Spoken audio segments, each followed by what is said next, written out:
Sometimes you just cannot pass up a watch. When you see it, you immediately connect with it and you have to have it. My latest addition to my collection, it's Toledano Chan, their B1. This is a very different design from what you see every day from upstart micro brands or independent brands. This is an integrated bracelet watch that's taking inspiration from the 1970s, specifically from watches like the King Midas, Piaget, and a couple of other watches. There's a few different videos out there and a few different articles and interviews of Phil Toledano. He's an artist, watch collector, and a car collector. He has some really eclectic tastes when it comes to watches. He's one half of this brand. The other half is Alfred Cheng. They've actually never met. Alfred lives in Hong Kong and he is a designer. He actually designs cars and watches. So without further ado, let's take a look hands-on at my latest purchase, the Toledano Chan B1.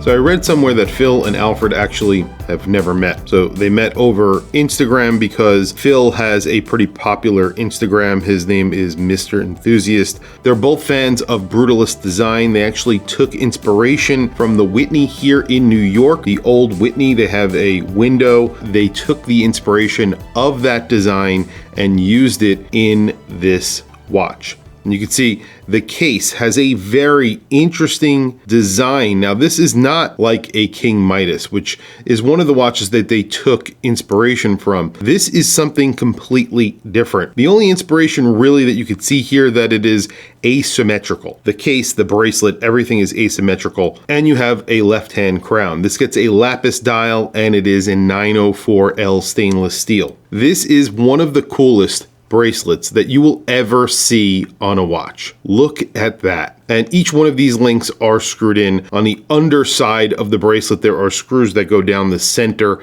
of the bracelet. Each one of these links are different up until you get to right around here where they are more uniform, but each one of these are different, and it does wear like a cuff because of that. You can see it does not actually fold down, but that's really not that bad, and it doesn't wear large on the wrist, and I'll show you. It's very, very thin actually, the bracelet, and considering the case is also pretty thin. You do get a half link, and look at that little half link right there. It's different from all the other links on the bracelet, and it just looks cool. It really does. It looks really cool. And look at the bracelet compared to the case. But look at it on this side, how thick it is. And when you flip it over, you could see it's thinner. And that's because the case itself is actually slanted. So I'm not sure. I can't really tell if the dial is also slanted. I should have asked Phil, actually met Phil here in New York City to take delivery of this watch. I couldn't wait for them to send it in the mail. I had to actually go there and get it. I was so excited about getting this watch. You can see you have the crown here. It's a little bit nestled into the case. It's not really like protected by the case, I guess. It's just slightly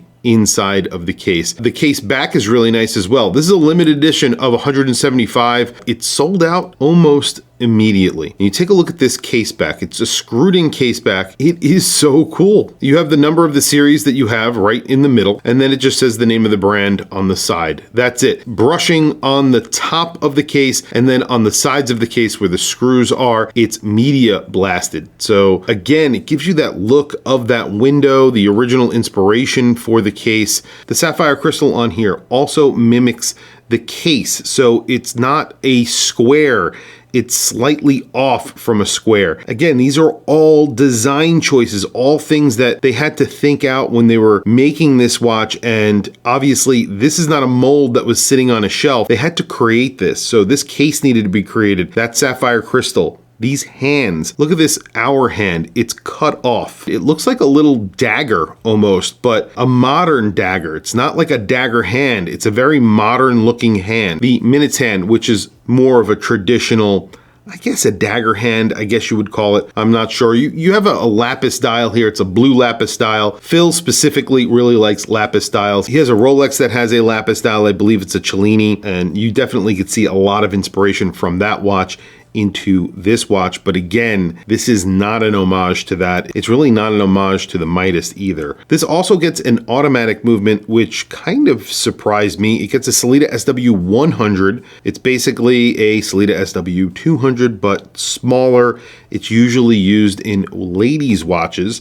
However, this is a men's watch. I think a lady could wear this. However, it does wear larger than its dimensions. This is a 33.5 millimeter watch, or at least that's what they put on their website. I measured it with my calipers and it came in at 33.4 millimeters, but it does not wear like a 33.4 millimeter watch. Actually, I have a watch on my wrist to show you guys what I'm talking about, and I'll show you that just in a few seconds. It's around 10.5 millimeters at its thickest, and then it's under 10 millimeters at its thinnest. So again, if you turn this on its side, you'll see that it's sort of thicker on this side than it is the other side. So it's almost a millimeter thinner on one side versus the other, which is kind of cool. And then the lug span here, well, the lug span is really hard to get. If you're actually measuring it at the lugs, which obviously there are no lugs, it's around 33 millimeters, which is not really an accurate reading of what this watch actually measures in at. You have a cuff effect, so I mean, it could go as high as 60 millimeters because of that cuff, but I think that would wear very comfortably, or it would wear very comfortably on wrists way smaller than mine. I have a 7.5 inch wrist. So to give a little bit of context, I wore one of my smaller watches. This is a Porsche design. This is a chronograph. It's around 35 millimeters, or a little bit bigger than that. And you can see this looks pretty small on my 7.5 inch wrist. I still think I could wear it. I think I could pull it off pretty well. It's very lightweight. I think it looks good. I don't know. You guys tell me what you think down in the comments below. Do you think this watch looks small on my wrist? I'd like to hear what you guys think. But let me show you the B1 on my 7.5 inch wrist. So for context, that Porsche design was 35.5 millimeters wide. This is 33.4 millimeters wide, according to my calipers. This looks way bigger than that 35 millimeter watch, or almost 36 millimeter watch. And that's because it's an integrated bracelet. So if this was on a strap, it might look smaller.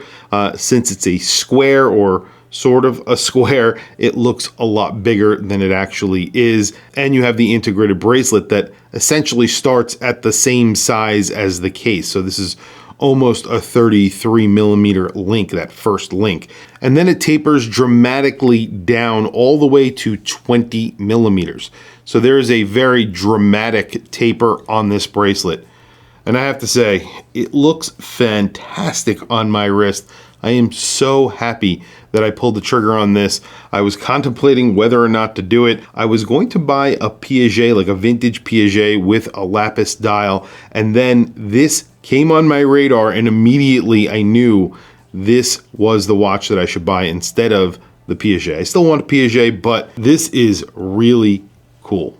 Look at that. So very quickly, I'll talk about price and then I'll wrap up the video. This was a $4,000 watch. However, they did sell out of these very quickly. I think it was around 45 minutes.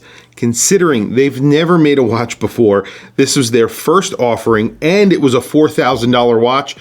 The fact that it sold out that quickly is impressive. It speaks to the fact that this is a very well-designed watch. In fact, I think it's one of the best design watches that I have seen in a long time. It's extremely original. Even though it's taking inspiration from other watches, the design still stands on its own. It's really something very original. Already, I wore this at a function at an event that I went to where there were a lot of high-end collectors. Everyone wanted me to take this off and see it. They were extremely excited about it, with good reason. It's a very different watch. $4,000 does seem like a lot of money. However, there is nothing out there like this. It's a piece of work. It's a sculptural piece of art for your wrist. You're getting that lapis style, which, technically may not be all that expensive. 904L stainless steel, which is very nice. Same steel that Rolex used and a few other brands. And then of course, it's the design, all the work that goes into making something like this from scratch. And you are getting a Swiss automatic movement inside. I believe it's made in Hong Kong, I want to say. I know it is not made in Switzerland. I know it's not made in the United States. It's made overseas in China or in Hong Kong. But with that being said, It's definitely worth every penny of the $4,000. And they will come out with other versions in the future. I did ask this when I met Phil to pick up this watch, and he said they will be coming out with other versions. I don't know what those versions may be. Maybe we're talking about different materials or maybe different dials, who knows. This was the first edition, so the first edition of 175 are gone. However, there will be future editions that you can get in on. So if you are interested in this, definitely head over to their website, sign up for their newsletter. It's definitely worth it. This is definitely one of my favorite watches that I've purchased in a long time. And I buy a lot of watches, so pretty damn cool. Tell me what you guys think down in the comments below. I want to hear from you guys. Of course, there is no lume here because this is a dress watch, a through and through dress watch. I think it only gets 30 meters of water resistance. If I'm wrong about that, it might get 50 meters of water resistance, but I will put that in the description below. Please add a comment down below. Tell me what you think of this watch. I want to hear from you guys. What do you think of this watch? What do you think of the size of this watch, the look of this watch, the design, the inspiration? Do you like it? Tell me down in the comment section below. I want to hear from you guys. Please also don't forget to like, subscribe, hit that bell icon. It's super helpful for the channel, and I very much appreciate it. Anyway, guys, thank you for logging on. I'll catch you guys in the next video.